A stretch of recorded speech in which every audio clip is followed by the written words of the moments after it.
भरतपुर सांसद रंजीता कोली की गाड़ी पर जो हमला हुआ उसको दिखाना चाहेंगे। सबसे पहले ये गाड़ी जो आपको दिखाई दे रही है ये भरतपुर सांसद रंजीता कोली की गाड़ी है, जिस पर पथराव हुआ। और ये पथराव आप देख सकते हैं किस तरीके का पथराव था, क्योंकि यहाँ पत्थर और पत्थर से टूटे हुए शीशे और शीशे के अंदर की स्थिति में वीडियो जर्नलिस्ट महेश से कहना चाहूँगा कि एक बार दिखाए कि किस स्थिति में ये गाड़ी है, क्योंकि खुद सांसद इस गाड़ी में मौजूद थी और वो दिल्ली से भरतपुर आ रही थी। देर रात जब उनके ऊपर हमला हुआ, पथराव हुआ, अवैध खनन को लेकर के लगातार वो शिकायतें करती रही थी, लेकिन अवैध खनन जिस तरीके से यहाँ था, उसके बाद जब उन्होंने देखा कि 100 से ज़्यादा डंपर इस रास्ते से गुजर रहे हैं तो इस चीज़ का उन्होंने विरोध किया, क्योंकि पिछले दिनों ही एक साधु ने अवैध खनन को लेकर के आत्मदाह किया था। वो मामला भी बड़ा तूल पकड़ा था। ये पूरी गाड़ी जो है आप देख रहे हैं, चारों तरफ से इस गाड़ी को देखेंगे तो समझ में आएगा कि ये पथराव किस तरीके का हुआ था। एक बीजेपी सांसद पर इस तरीके का हमला ये बताता है कि यहाँ अवैध खनन और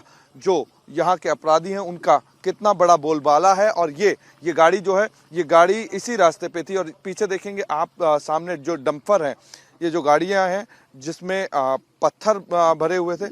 और यहाँ खुद सरकार ने कुछ ही दिन पहले रोक लगाई थी, क्योंकि साधु ने आत्मदाह किया था। और साधु ने जब आत्मदाह किया था उसके बाद में यहाँ जो पत्थर इनलीगल तरीके से माइनिंग होती थी उस पर रोक लगा दी गई थी। अभी फिलहाल मौके पर एसपी और कलेक्टर मौजूद हैं, लेकिन धरने पर देर रात से ही यहाँ पे सांसद जो है रंजीता कोली वो बैठी हुई है। तो समझ में आता है कि यहाँ भरतपुर में किस तरीके से इनलीगल माइनिंग और इनलीगल माइनिंग के बाद में एक सांसद पर पथराव होता है। और ये पहली बार नहीं होता, इससे पहले भी कई बार उन पर इस तरीके का हमला हुआ है। लेकिन जब यहाँ इस तरीके की गाड़ी पे पथराव हुआ, पथराव होने के बाद में यहाँ जिस तरीके से पत्थर बरसे एक बीजेपी सांसद पर, तो समझ में आता है कि यहाँ की कानून व्यवस्था किस तरीके से लचर थी। पूरा मामला सिर्फ यही था कि मेरी जनता ने मुझे फोन करा, मैं उनके आग्रह पे आई थी। उन्होंने कहा मैडम आप आइए, और मैंने जो उन्होंने बताया था उसी प्रकार से यह ट्रक एक 100-150 ट्रक लगे हुए थे अवैध के, जो कि ऑल रोड हो रखे थे। उससे मैं देखती हूँ कि कितने हादसे हो जाते हैं, कितने परिवार खराब हो जाते हैं। उसको लेकर के मैंने उनकी ट्रक के आगे अपनी गाड़ी लगाई थी। लेकिन जिस इलाके में आपने विरोध दर्ज कराया उस इलाके में हाल ही में सीएम ने इनलीगल माइनिंग और माइनिंग दोनों चीज बंद कर दी। नहीं, मैं भी यही कहना चाहती हूँ कि इनके डीजीपी चीफ सेक्रेटरी तो मुहिम चलाते हैं अवैध को लेकर के बंद करने के लिए। और यहाँ देखो कि अवैध के जो जब अवैध बंद ही हो चुका तो 150 से 200 ट्रक है किस चीज के, और जब हम आ गए तो भागने की जरूरत क्या थी। जिस वक्त पथराव आपके ऊपर किया गया, गाड़ी में आप मौजूद थी, किस तरीके से आपने जान बचाई? नहीं, जिस तरीके से मैंने कहा कि आगे से जब मैंने अपनी गाड़ी लगाई थी तो ट्रक पीछे से निकलने लगे बहुत जल्दी रफ्तार में। तो मैंने कहा भाई उधर से ट्रक निकल रहे, तो उसी प्रकार से मेरे भाई ने जब गाड़ी आगे लगाई थी तो मेरी गाड़ी पे पथराव हुआ और ट्रक से मेरी गाड़ी को ऐसे रेंगते हुए निकल गए, और उन्होंने कूद करके अपनी जान बचाई, और मेरे कार्यकर्ता भी थे।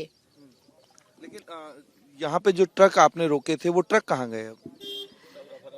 मैं भी यही कहना चाहती हूँ कि उस टाइम पुलिस भी थी और उनको इस तरीके से निकाल रही थी जैसे एक रास्ता बताते हैं, तो इतने ट्रक उनका अता पता ही नहीं, जबकि वो वीडियो भी है, सारी पिक्चर्स भी हैं।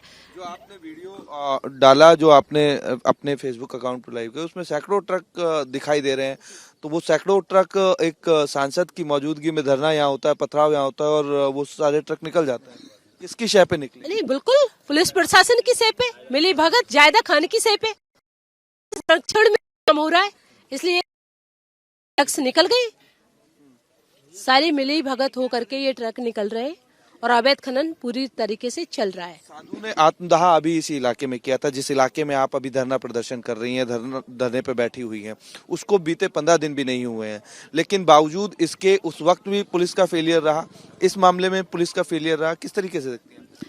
मैं इसको इस तरीके से देखती हूँ, जिस तरीके से कांग्रेस सरकार प्रदेश में, आप अवैध को ले लीजिए, पुलिस प्रशासन को ले लीजिए, आप बहन बेटियों को ले लीजिए, किसी भी न्यूज को ले लीजिए, जिस तरीके से कांग्रेस सरकार फेल हो चुकी है, जनता इनको जवाब देने के लिए सड़क पर आ चुकी है।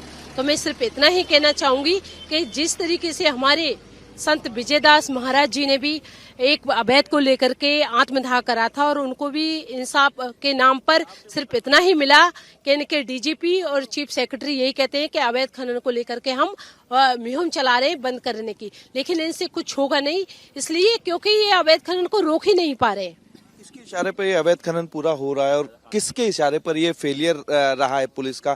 क्योंकि एक सांसद के ऊपर हमला होने के बाद क्या आरोपी कुछ डिटेन हुए, पकड़े गए हैं? नहीं, मैं सिर्फ इसमें इतना ही कहना चाहूंगी, जिस तरीके राज्य सरकार और खास करके यहाँ की मंत्री हैं जादा खान जी, जो उनकी संरक्षण में ये हो रहा है, तो इनकी सह पर ये सब हो रहा है और इसमें ये जो प्रशासन है ये भी मिली भगत से ही इनकी सह पर हो रहा है।